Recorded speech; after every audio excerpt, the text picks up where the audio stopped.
Gentlemen, before I go towards my speech, it's very important to understand what we're talking about right now. Our motion involves a lot of our educational system.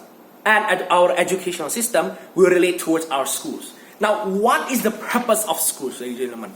Purposes of school is to educate and teach students to be ready for life outside of school. They are also a way to measure a certain person's intelligence. Right, a certain child. Now, why do we think that our status quo is problematic? We believe that our school system, our educational system, has been assuming that intelligence comes with age, ladies and gentlemen. For example, if we take the example of Indonesia, for example, if I'm 6-year-old or 7-year-old or 8-year-old, I'm supposed to go to grade 1, grade 2, and grade 3. But that's an assumption. And we cannot say that, for example, if I'm 8-year-old, that I will have the academical excellence of a person in the 3rd grade, right? Now, that's also the cause of a lot of problems that we have in our educational system. For example, a lot of unhealthy competition exists in our schooling system, a lot of cheating and bullying. Why, ladies and gentlemen? Because there's significant pressure socially and educatively for us to do well in our grades, right? And because of that, imagine, for example, the pressure of a person who might not be as intelligent in grade, for example, grade 3, right? They may have the academical intelligence of a grade 2 students, but they're put in a grade 3 students in which everybody in the class performs better than them in that grade, right? They get A's in all their studies when he or she may not get A's in a lot of studies. Like they might even fail some studies, right? Imagine the pressure on that. And that leads towards a lot of, again, like what I said, unhealthy competition, cheating and bullying.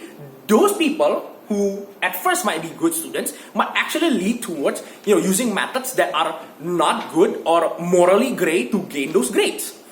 So what do we believe is the fix towards or the solution towards this problem? We believe that we should put students in classes based on their intelligence, not based on their age. We will group. How are we going to do this? We're going to group people in classroom based on their level of intelligence. We will create classroom types. For example, classroom type A, classroom type B, classroom type C, classroom type D. And we're going to group up those people in those classrooms.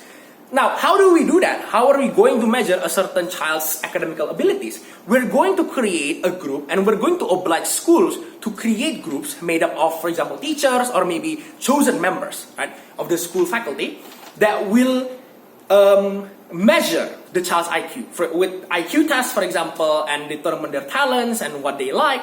And also, they will conduct interviews with that child.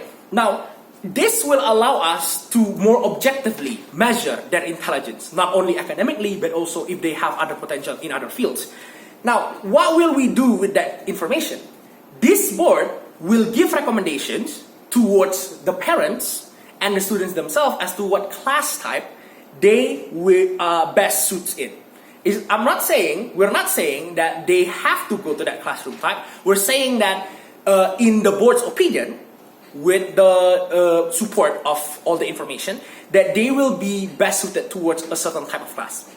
Now, step 2 of this is that each classroom will be given a homeroom teacher, right?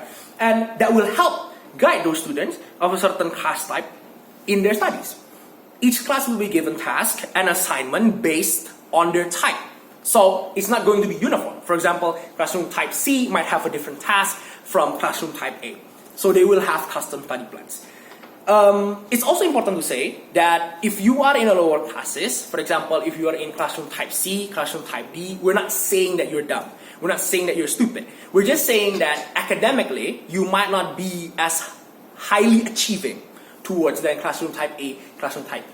You have other potential and you might need the time or need the freedom to delve towards those interests. That is why we believe that the study program, by the way, for classroom type C and classroom type D or the lower classes will get more relaxed rather than classroom type A. We're also going to be able to give you the same opportunities as classroom type A and classroom type B. We're not saying that if you are in classroom type C, classroom type D, that you are not going to have the same opportunities as classroom type A, classroom type B students. You're still going to be able to go to competitions, you're still going to be able to apply for scholarships. So it's not the end of the world if you are recommended or you're put in that kind of class.